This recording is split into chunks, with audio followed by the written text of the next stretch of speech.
పార్టీలో ఉన్న బీసీ నాయకుడు ఈటల రాజేందర్ ఎందుకు బయటకు పంపారు?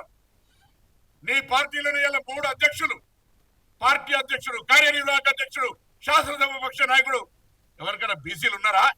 ఇవాళ మా ముఖ్యమంత్రి వేరే అయితే మా పిసిసి అధ్యక్షుడు వేరు. ఇది ప్రజాస్వామ్యం, Congress party balance, social balance. ధైర్యం ఉందా అని అడుగుతున్నా 10 ఏళ్లలో.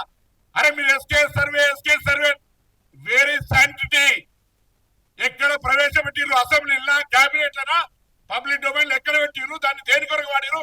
ఈ సదరు మంత్రి పనిచేసినటువంటి వ్యవస్థలు ఉన్న వాళ్ళు ఆయన ప్లానింగ్ డిపార్ట్మెంట్ తోటి నాకైతే 10 ఏళ్ళు మంత్రి చేసినవాడు, 5 ఏళ్ళు చేసినవాడు.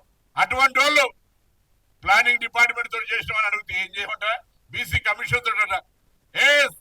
బీసీ కమిషన్ విజ్ఞప్తి మేరకు అయితే BC minister highest level meeting అయి బీసీ కమిషన్ దగ్గర ఇన్ఫ్రాస్ట్రక్చర్ ఉండదు.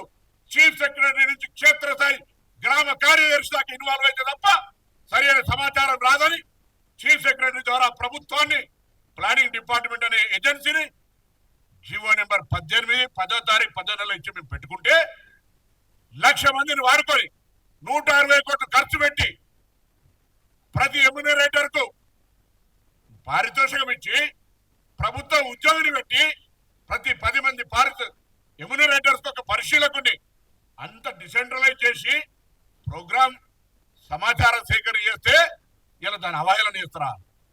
ఇది మంచిది కాదు. రాజకీయ పార్టీలో ఒకవేళ రాజకీయ పప్పం గడుపుకోవడం చేస్తే భవిష్యత్తులో బీసీల గురించి మాట్లాడే హక్కు లేదు. కానీ నేను నా అన్నదమ్ములైన, నా అక్క చెల్లెలైన తెలంగాణ బీసీ నాయకులకు, తెలంగాణ బీసీ మేధావులకు పార్టీ పక్షాన, ప్రభుత్వం పక్షాన మీరు ఏ డౌట్ ఉంటే ఆ డౌట్ మమ్మల్ని అడగాలి. బిఫోర్ గోయింగ్ ఎడ్యుకేషన్ సామధాన భేద దండ ఉంటే దేనికైనా కనీసం ఈ బిడ్డలు ఇక్కడ ఉన్నారు, ఏమైనా తప్పు జరిగిందా అని సంప్రదించకుండా రోడ్డు ఎక్కి కాయిదాలు చెప్తారా? ఇది ఎక్కడ న్యాయం? ఆహ్వానిస్తాను పార్టీ పక్షాన, ప్రభుత్వ పక్షాన మీకేమైనా అనుమానం ఉంటే ఈ ప్రక్రియ రాజకీయ పార్టీని విమర్శించేది కాదని ఇంకేదైనా ఉంటే మేము దాన్ని స్వీకరించడానికి సిద్ధంగా ఉన్న బాధ్యత వహిస్తాం, తలకాయ వస్తాం. మేము ముందట వట్టిగానే పట్టగాల్చి బీసీల సమాజం చాలా ఆవేదనతో మాట్లాడుతున్నారు. 1986 నిన్న కూడా చెప్పిన సభలో మురళీధర్ రావు కమిషన్ వచ్చినాడు. నవసంఘర్షణ సమితి సమసంగ్రామ పరిషత్తులో ఉద్యమించిన బిడ్డలం. ఇలా బీసీల హక్కుల కోసం కొట్లాడుతూ ఉన్నాం. అటువంటి బీసీల హక్కుకు సంబంధించి శాసనసభ తీర్మానాన్ని ప్రవేశపెట్టి ఇలా శాసనసభలో నిర్ణయం ఇచ్చి నివేదిక దాకా వచ్చే మధ్యలో మాట్లాడనోళ్ళు అనేక సందర్భాలు విజ్ఞప్తి చేసినాం. మీరు కూడా మమ్మల్ని అనేక సందర్భాల్లో కలుసుకున్నాం. వాళ్ళందరూ రాజకీయ పార్టీలు మిమ్మల్ని రెచ్చగొట్టచ్చు, లేకపోతే మీకు తప్పుడు సమాచారం ఇస్తుండొచ్చు.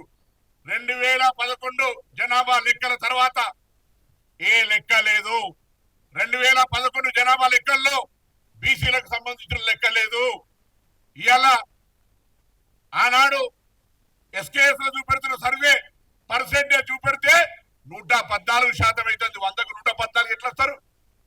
కాబట్టి దయచేసి వాస్తవాలను గమనించి నా ఉద్యమకారులు, మేధావులు, బీసీల కొరకు హక్కుల కోసం పోరాడే వాళ్ళందరం వెళ్తాం.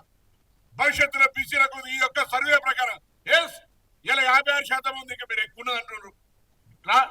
ముందు 56% మంది అసలు లేవంటే అక్కడ దాకా అరే ముందు ప్రారంభం చేద్దా? ఈ ప్రక్రియ ఈ యొక్క సర్వే ప్రకారంగా వచ్చినటువంటి సమాచారం కొరకు ఒక పబ్లిక్ డొమైన్ ద్వారా పబ్లిక్ ఒపీనియన్ క్రియేట్ చేసుకొని వాళ్ళకి ఏమేమి స్కీమ్స్ పెట్టాలో గవర్నమెంట్ కు ఒక దిశ ఇవ్వండి, ఒక మార్గదర్శకత ఇవ్వండి, రిజర్వేషన్ అడగండి. బరాబర్ కామారెడ్డి డిక్లరేషన్ దాని ప్రకారంగా మేము ప్రభుత్వం ప్రకారంగానే చట్టబద్ధంగానే ఇవ్వాలని ఆలోచన. మాకు ఎక్కడ కూడా తప్పించుకొని పోయే ఆలోచన లేదు. మాకు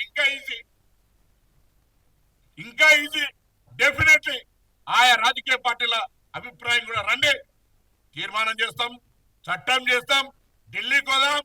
ఎప్పుడైతే క్యాబ్ 50% పైన 10% ఈపీసీ ఇచ్చారో ఇవాళ జనాభా లెక్కలు చేసిన రాష్ట్రంగా, కుల సర్వే చేసిన రాష్ట్రంగా వాస్తవాలను కేంద్రానికి ఇస్తాం. మాకెందుకు డిబేట్ గారో మీ గొంతు మా గొంతు కలపండి, అడుగుతాం రండి. బైకట్ చేసిపోతారట. సర్వేలో పార్టిసిపేట్ చేయడం నీకు బైకట్ చేసే ముఖం ఎక్కడదని అడుగుతూ ఉన్నా. బీసీల గురించి మాట్లాడే హక్కు ఎక్కడదని అడుగుతూ ఉన్నా. పార్టీల హక్కు కోసం అడిగిన రాజేందర్ బయటికి పంపినోడివి, నీ పార్టీలో ఒక పదవి ఇయ్యనోడివి, అధికారంలో ఉన్నప్పుడు ఇయ్యనోడివి, అధికారం పోయినాక పార్టీల స్థానం ఇయ్యరుడు నీకు మా బీసీల గురించి అడిగే హక్కు ఎక్కడ జరుగుతారు. అందుకే వాళ్ళ గురించి కంటే ఎక్కువ నా కుటుంబ సభ్యులైన బీసీ ఉద్యమకారులను, నా బీసీ సంఘ నాయకులను మీకేదైనా తప్పిస్తే అన్న కూడా సీనియర్ విద్యార్థి రాజకీయాల నుంచి వచ్చినాడు. మేము విద్యార్థి రాజకీయాల నుంచి వచ్చినాం. అక్క మేమందరం కూడా కష్టాల్లో ఉండి ఉదాహరణగా ఒక్కొక్క సమస్య వస్తే బీసీ నాయకులందరూ కలిసి రావాల్సిన అవసరం ఉందిగా.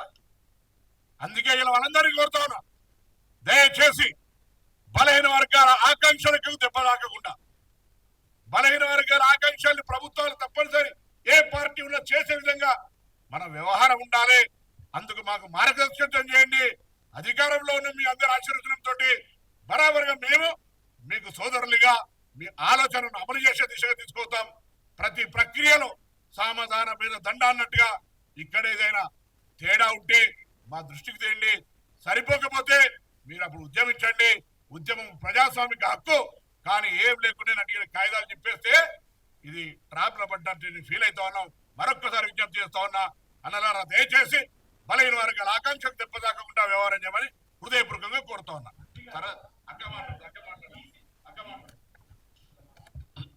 Subscribe us and press the bell icon for more interesting updates.